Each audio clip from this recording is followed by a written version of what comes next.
Real estate మీద సుక్కరామ్ నరసన్న అభిప్రాయం ఏంది? రియల్ ఎస్టేట్ అంటే అమ్మేటోడు బాధతో నమ్ముతాడు, కొనేటోడు బలిచుకుంటాడు, లేదా అవసరం కోసం కొంటాడు. అమ్మేటోడు లేకపోతే ఇంకేదైనా రేట్ ఎక్కువ వస్తే అమ్ముతాడు. కానీ ఏదేమైనా నడువు ఉండే అటువంటి బ్రోకర్ గాడు ఉంటాడుగా, బ్రోకర్ అంటారా ఏమంటారు ఇంగ్లీష్ లో అయితే మీడియేటర్. మనకు అది రాదు, నా దృష్టిలో చెప్తున్నా. బ్రోకర్ గాడు ఏముంటది అన్న, ఆయన కాడింత ఈయన కాడింత అని జరిసేపు ఈయన జరిసేపు జోకి కమిషన్ తీసుకొని పోతాడు. ఇప్పుడు రియల్ ఎస్టేట్ వ్యాపారం అనేది బ్రోకరిజం, దాని గురించి పెద్దగా ఏం మాట్లాడతాం అన్న. ఎందుకంటే ఈ మీడియేటర్గా రియల్ ఎస్టేట్ చేసినటువంటి చాలా మంది గొప్ప గొప్ప స్థాయిలకు ఎదిగారు. ఎమ్మెల్యేలు, ఎంపీలు, ముఖ్యమంత్రి స్థాయికి కూడా ఎదిగారు. ఎందుకంటే రేవంత్ రెడ్డి కూడా కొన్ని సందర్భాల్లో నేను చేసిన రియల్ ఎస్టేట్ అని చెప్పిండు. మంత్రి మల్లారెడ్డితో సహా ఇంత గొప్ప స్థాయికి ఎదుగుతున్నటువంటిది అప్పుడు రియల్ ఎస్టేట్ తప్పు ఎట్లా అంటే నేనేమంటున్నా అంటే నీకు వచ్చిన గొప్ప ఎవరి తిప్పలను ఆపాదించుకుంటూ వస్తే అది గొప్పెట్టు అవుతుందన్నా, పెట్ట కుప్పతో సమానం. అవునా? శ్రమ నీదయ్యే ఉండాలి, ఫలితం నీదయ్యి ఉండాలి.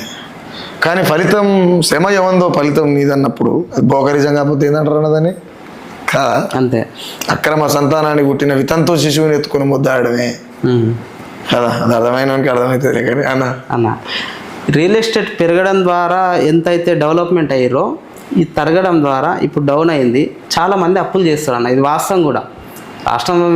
అయితే మరి ఇప్పుడు భూమి అమ్ముకుంటే ఏదన్నా ఇల్లు కట్టుకోనో మ్యారేజ్ చేసుకొని ఇంకేదో కళలు ఉంటాయి. అట్లా అమ్ముడు పోతలేదు, అప్పులు పెరుగుతున్నాయి, మిత్తులు పెరుగుతున్నాయి.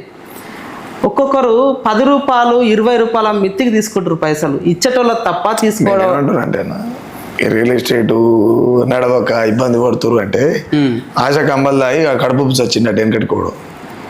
ఇంటికాడ ఉన్న కంట్రోల్ బియ్యం అయినా సరే ఉడకబెట్టుకుని దాని ద్వారా వచ్చే గంజదాయి నిమ్మలం వచ్చే కాదా. ఆశకు పోయినప్పుడు కొన్ని ఆయాసాలు అవుతాయి, పడాలి, భరించాలి. ఎందుకనంటే నువ్వు తెల్లంగి వేసుకోవాలి, ఉతికి ఇస్త్రీ చేసుకోవాలి ఒక అదరంగా అంటే ఉత్తగానే ఏం కాదు కదా. దానికి ఇంత గంజి చేయాలి, దానికి ఇంత ఏమంటారు ఇంత పాలిష్ చేయాలి, ఇస్త్రీ చేయాలి, రకరకాలు ఉంటాయి. ఆయన దవడకు కిల్లి పెట్టాలి, 2 ఏళ్ళ నడుమ 4 ఏళ్ళ 5 ఏళ్ళకి 5 ఉంగరాలు పెట్టాలి. ఆ ఉంగరాల నడుమ ఆయన సిగరెట్ పెట్టాలి. 4 కలిసిరంటే పోయి ఓటాలనే బోధినాలి. అవునా? ఉతుకంగా బార్లకు పోయి మంద ఆగాలి, ఇవన్నీ ఉంటాయి. ఆశకు పోయి అంబోలు తాగితే కడుపు చూసేస్తాడు ఖచ్చితంగా మనిషి ఎవడైనా. ఇక నువ్వు అన్నట్టు మిత్తికి తీస్తారు 20 రూపాయలు 30 రూపాయలు అంటే, ఇక మిత్తి అనేది ఏంటంటే పక్కోని శ్రమని, పక్కోని వాని రక్త మాంసాలు తినడమే. వాని దుఃఖాన్ని వీడు సొమ్ము చేసుకుంటుండంటే వీడు కూడా ఖచ్చితంగా దుఃఖపడతాడు. నువ్వు మిత్తికి పైసలు ఇచ్చి ఆ మిత్తితో నువ్వు కోటలు కట్టినా, మేడలు కట్టినా, కోట్ల రూపాయలు కూడబెట్టినా నీ కొడుకు లంగో దొంగో అయితే గంజాయికి అలవాటు పడో, లేకపోతే ఇంకేదో చేసి నీ సంపద అంతా సాగనాకిస్తాడు.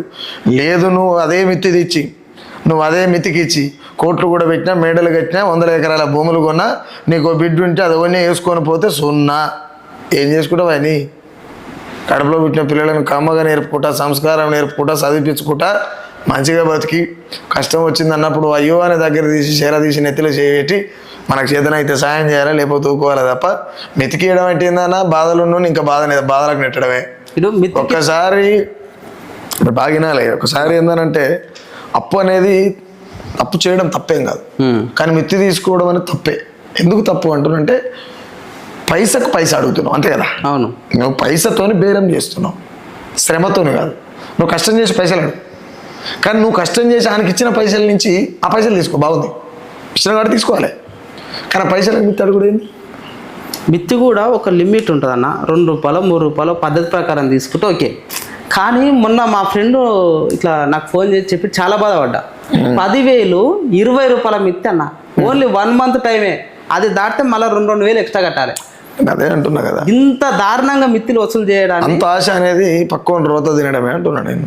సింపుల్, అందుకంటే గొప్ప మాట చెప్పలేను. నాకు అసలు అంత ఆశపడి 20 రూపాయల మిత్తి తీసుకోవడం అంటే పక్కన రోత తినడమే. ఇంతకంటే ఏం చెప్తారు? ఇంకేం చెప్పలేము కదా.